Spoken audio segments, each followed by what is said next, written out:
ये कहानी है 25वीं सदी की और हम जी रहे हैं 21वीं सदी में। और यहाँ पर दिखाया गया है कि सारे ग्लेशियर पिघल चुके हैं और अब पूरी धरती पर पानी ही पानी है। समुद्र का लेवल 50,000 फीट बढ़ चुका है और जो लोग बचे हुए हैं वो लोग समुद्र में तैरती हुई बस्तियों में रहते हैं और उन्होंने अपने आप को इस वातावरण में ढाल लिया है। लेकिन एक मैथोलॉजिकल थ्योरी है जिसके मुताबिक समुद्र के अंत में एक आइलैंड है और वो जगह है जमीन, और ये सब वहाँ पर जाना चाहते हैं। जिसके बाद हमें एक आदमी को दिखाया जाता है जिसका नाम दस्तान होता है और इसके पास एक बोट है और ये वहीं एक डिब्बे में पेशाब करता है और फिर उसे एक मशीन में डाल देता है और वो साफ हो जाता है और उसके बाद ये उसे पी लेता है क्योंकि समुद्र का पानी पिया नहीं जा सकता और इस वक्त पानी की कीमत बहुत ही ज्यादा है। दस्तान को एक बोट मिलती है और उस बोट का मालिक उससे कहता है कि जब दो बंजारे मिलते हैं तो उन्हें अपने सामान की अदला बदली करनी होती है। वो कहता है मुझे नहीं चाहिए तेरा सामान,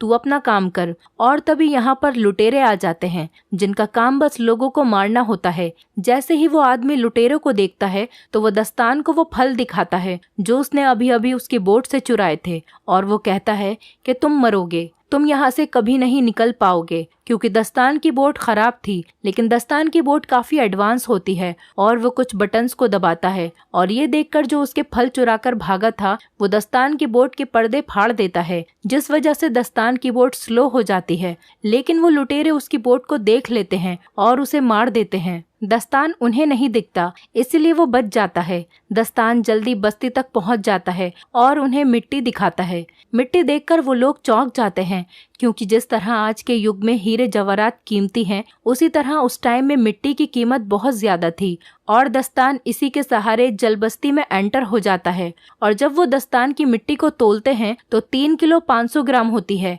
इसके बाद दस्तान को 62 सोने के सिक्के देना चाहते हैं। दस्तान कहता है कि मुझे 62 नहीं बल्कि इसके दुगने चाहिए और वो दुगने सिक्के देने को भी तैयार हो जाते हैं। इस दौर की मिट्टी इसीलिए भी कीमती है क्योंकि ये लोग मिट्टी पर कुछ उगाकर अपने लिए कुछ खाने पीने की चीजों का इस्तेमाल कर सकते हैं।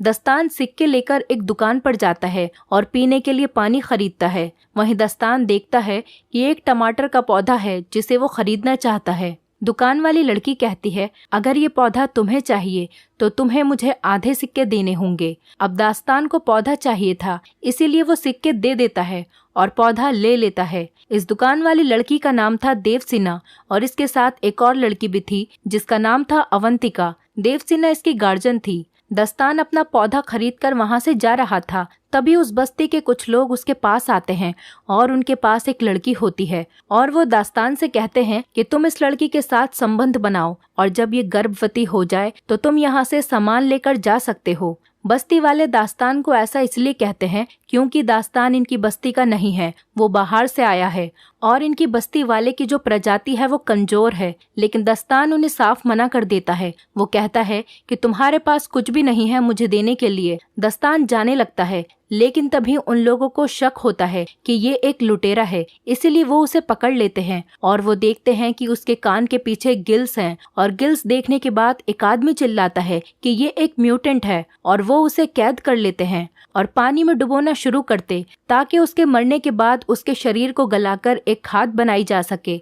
लेकिन उससे पहले कि दास्तान पानी में डूबे, लुटेरे उस बस्ती में हमला कर देते हैं। दास्तान डूबने लगता है, तभी उसकी मदद के लिए वहाँ देवसेना आती है। वो कहती है कि मैं तुम्हें बचा सकती हूँ, लेकिन बदले में तुम्हें हमें अपने साथ ले जाना होगा। दास्तान मान जाता है और ये तीनों यहाँ से फरार हो जाते हैं और लुटेरे बस्ती को तबाह करके उस पर कब्जा कर लेते हैं। लुटेरों का सरदार कहता है कि मुझे टैटू वाली लड़की चाहिए। दरअसल ये अवंतिका के बारे में बात कर रहे होते हैं। अवंतिका के पीठ पर एक टैटू होता है जो कि इनका मानना है कि वो ड्राई लैंड तक पहुंचने का रास्ता है। यहाँ पर 3 तरह के समुदाय रहते हैं। एक लुटेरे जिनका काम बस मरना और मारना है, दूसरे आम इंसान जो बस्ती में रहकर गुजारा करते हैं और तीसरे म्यूटेंट जिनके कान के पीछे गिल्स होते हैं। वो लोग पानी के अंदर भी सांस ले सकते हैं और दास्तान भी एक म्यूटेंट है। दास्तान देवसेना से कहता है कि हमें अवंतिका को मारना होगा क्योंकि हमारे पास इतना पानी नहीं है कि हम तीनों जिंदा रह सकें। दरअसल यहाँ पर पानी की कीमत बहुत ज्यादा होती है क्योंकि समुद्र का पानी ये लोग पी नहीं सकते और पानी का कोई और सोर्स भी नहीं होता है। देवसेना ऐसा करने से मना कर देती है। वो कहती है ये सिर्फ बच्ची है, दास्तान कहता है कि बिना पानी के तुम दोनों मर जाओगी, इससे अच्छा है एक पहले ही मर जाए। लेकिन देवसेना दास्तान को मना लेती है। दास्तान अवंतिका को नहीं मारता। वहीं दूसरी तरफ उन लुटेरों के सरदार छूमो को देखते हैं। वो कहता है उसे किसी भी कीमत पर वो टैटू वाली लड़की चाहिए और वो इसीलिए अपने आदमियों को प्लेन से दास्तान के पीछे भेजता है। वो लोग दास्तान के पास पहुंच जाते हैं और उन पर हमला बोल देते हैं। दास्तान हथियार लेने अंदर जाता है और ऊपर देवसेना को लगता है कि दास्तान भाग गया है, इसीलिए देवसेना खुद उस लड़ाई में कूद पड़ती है और वहां पर एक बंदूक होती है और देवसेना प्लेन पर हमला कर देती है। बंदूक से एक तार निकालती है जो बोट से जुड़ी हुई थी और वो सीधा प्लेन में फंस जाती है। प्लेन अब बोट के चारों ओर चक्कर लगाने लगता है। तभी दास्तान वहां पर आ जाता है और बड़ी मुश्किल से उस तार को काटता है और प्लेन वहां से चला जाता है। लेकिन दास्तान की बोट का पूरी तरह से कबाड़ा हो जाता है और गुस्से में आकर वो देवसेना और अवंतिका के बाल काट देता है और कहता है कि आज के बाद मेरी बोट पर किसी भी चीज को नहीं छूना।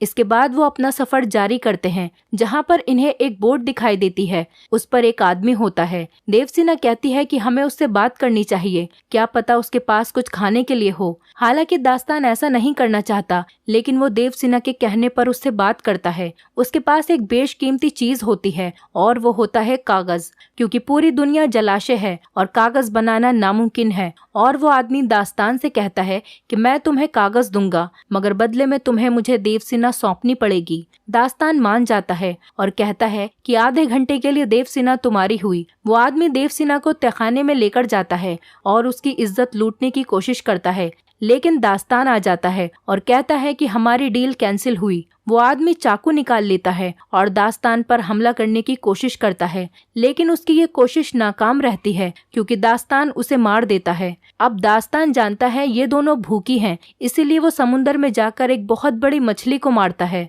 और अब ये पेट भरकर खाना खाते हैं। धीरे धीरे साथ रहने की वजह से दास्तान की देवसेना से दोस्ती हो जाती है और अब वो अवंतिका को तैरना भी सिखाता है। जहाँ तो वो इनके साथ रहना पसंद नहीं कर रहा था, लेकिन अब वो इनका हिस्सा बन चुका है। एक दिन दास्तान देखता है कि वो लुटेरे इनको ढूंढ रहे हैं क्योंकि इन्हें अवंतिका चाहिए। अवंतिका की पीठ पर जो ड्राई लैंड का नक्शा है वो उनको चाहिए था। दास्तान अपनी सुइल बुल से यहाँ से निकल जाता है, लेकिन उसे शक हो जाता है कि लुटेरे मेरा पीछा क्यों कर रहे हैं, मेरी तो उनके साथ कोई दुश्मनी भी नहीं है। देवसेना बताती है कि अवंतिका की पीठ पर जो ड्राई लैंड का नक्शा है वो लुटेरों को चाहिए। दास्तान कहता है ये बेवकूफी है, ऐसी कोई जगह नहीं है। इस पर देवसेना कहती है कि ऐसी जगह है। जब अवंतिका हमें मिली थी तब उसकी टोकरी में भी मिट्टी थी और वो मिट्टी तुम्हारी मिट्टी से ज्यादा खूबसूरत और बेहतरीन थी। और साथ ही तुम्हारी बोट में जो चीजें हैं, शीशा या फिर गाना बजाने वाला बॉक्स, वो सूखी धरती पर ही मिलते हैं क्योंकि समुद्री दुनिया में ऐसी चीजें नहीं हैं।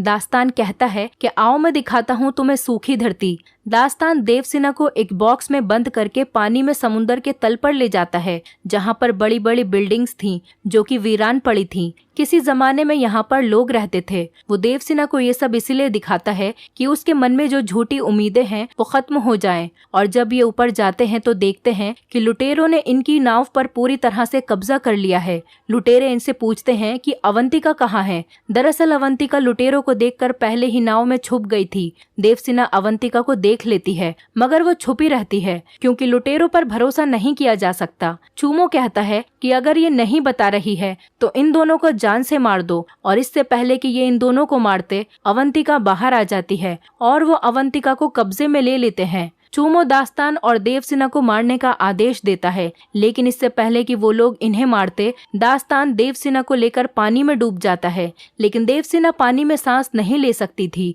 क्योंकि वो दास्तान की तरह म्यूटेंट नहीं है, वो एक साधारण इंसान है। इसीलिए दास्तान देवसेना को अपने मुंह से खुद सांस देता है और ये काफी देर तक पानी में ही रहते हैं। और जब ये ऊपर आते हैं तो ये देखते हैं कि लुटेरों ने दास्तान की नाव को पूरी तरह से तबाह कर दिया है। देवसेना दास्तान की अच्छाई और इंसानियत को देखकर उससे प्यार करने लगती है और ये काफी करीब आ जाते हैं। दास्तान को अपनी नाव पर वो कागज मिलता है जो उसे उस आदमी ने दिया था। कागज पर आइलैंड का चित्र था जिस पर बहुत सारे पेड़ थे और अवंतिका ने भी वैसा ही चित्र बनाया था। दास्तान समझ जाता है कि अवंतिका की पीठ पर जो नक्शा है वो सूखी धरती का ही है, क्योंकि अवंतिका केवल वही चित्र बनाती है जो उसने देखा है। लेकिन इनका यहाँ से निकलना नामुमकिन था क्योंकि इनकी नाव खराब थी। थोड़ी देर बाद यहाँ पर एक आदमी आता है जिसके पास उड़ने वाला बलून था और वो देवसेना की बस्ती का ही था जहाँ वो लुटेरे गए थे, इसीलिए वो वहां से भागकर आ गया था। वो देवसेना से कहता है कि अच्छा हुआ तुमने बोट को जला दिया, नहीं तो मैं तुम्हें कभी नहीं ढूंढ पाता, क्योंकि धुएं की वजह से ही मैं यहाँ तक पहुँचा हूँ। और वो इन दोनों को बलून पर ले आता है। लेकिन यहाँ से दास्तान डिसाइड करता है कि वो अवंतिका को ढूंढ कर लाएगा। वो उस बड़े जहाज पर पहुँच जाता है जहाँ पर वो लुटेरे थे। दास्तान चूमो के सामने खड़े होकर कहता है कि मुझे वो बच्ची चाहिए। चूमो कहता है कि बेटा अब तुम जिंदा वापस नहीं लौटोगे। दास्तान एक मशाल निकालता है और पास ही में एक टैंक में डाल देता है जिससे एक बहुत बड़ा ब्लास्ट होता है और उसके बाद सारे आदमी मारे जाते हैं। दास्तान अवंतिका को ढूंढने लगता है लेकिन वो देखता है कि चूमो अवंतिका को प्लेन में उड़ाकर ले जाता है। दास्तान प्लेन को रस्सी से अटकाकर क्रैश करवा देता है। अब ये विशाल जहाज डूब रहा था, लेकिन इससे पहले जहाज डूब पाता वहाँ पर देवसेना उड़ने वाला बलून लेकर आ जाती है और उनको बचा लेती है। और तभी जहाज पर एक बहुत बड़ा ब्लास्ट होता है जिससे लगभग सारे लुटेरे मारे जाते हैं। लेकिन चूमो अभी भी जिंदा बचा हुआ था और वो एक गन से अवंतिका पर गोली चलाता है। अब अवंतिका को वो गोली नहीं लगती, वो गोली साइड में से निकल जाती है जिसकी वजह से वो पानी में गिर जाती है और लुटेरे उसकी तरफ बढ़ने लगते हैं। दास्तान ऊपर से जंप करता है और अवंतिका को पकड़कर ऊपर ले जाता है और ये तीनों लुटेरे जो अवंतिका को पकड़ने के लिए आ रहे थे ये आपस में टकरा जाते हैं और एक बहुत बड़ा ब्लास्ट होता है और इस ब्लास्ट में चूमो समेत सारे लुटेरे मारे जाते हैं और इस तरह से दास्तान अवंतिका की जान बचा लेता है। इनके साथ जो आदमी होता है उसे नक्शा पढ़ना आता है और वो ड्राईलैंड का पता लगा लेता है और फाइनली ये पहुंच जाते हैं सूखी धरती पर जहाँ पर एक झोपड़ी होती है जिसके अंदर दो कंकाल पड़े थे जो कि अवंतिका के माँ बाप के थे और उनके पास टैटू बनाने वाला सामान भी मौजूद था, क्योंकि उनको पता था कि वो मर रहे हैं। इसीलिए उन्होंने अवंतिका की पीठ पर टैटू बनाकर टोकरी में डाल दिया था और उस टोकरी में यहाँ की सूखी मिट्टी भी डाल दी थी ताकि जब अवंतिका किसी को मिले तो उन्हें ये भी पता चल जाए कि कहाँ पर है ड्राईलैंड। और ऐसा उन्होंने इसीलिए किया क्योंकि अवंतिका उस समय काफी छोटी थी, अगर वो वहाँ पर रहती तो बच नहीं पाती। और अवंतिका के माँ बाप ने जैसा सोचा था आज फाइनली वैसा ही हुआ। इसके बाद हम देखते हैं कि दास्तान को यहाँ पर बिल्कुल भी अच्छा नहीं लग रहा, क्योंकि वो इंसान नहीं गिल्स है, इसलिए वो समुंदर में वापस जाना चाहता है। हालांकि देवसेना और अवंतिका नहीं चाहती कि वो वापस जाए, लेकिन उसे जाना पड़ता है क्योंकि उसकी असली दुनिया समुंदर है। और इसी मोमेंट पर ये मूवी खत्म हो जाती है। दोस्तों, अगर आप हमारे चैनल पर नए हैं तो चैनल को सब्सक्राइब करें, वीडियो अच्छी लगी हो तो वीडियो को लाइक करें और हाँ, नोटिफिकेशन बेल को जरूर दबाएं ताकि अगली अपडेट सबसे पहले आपको मिले।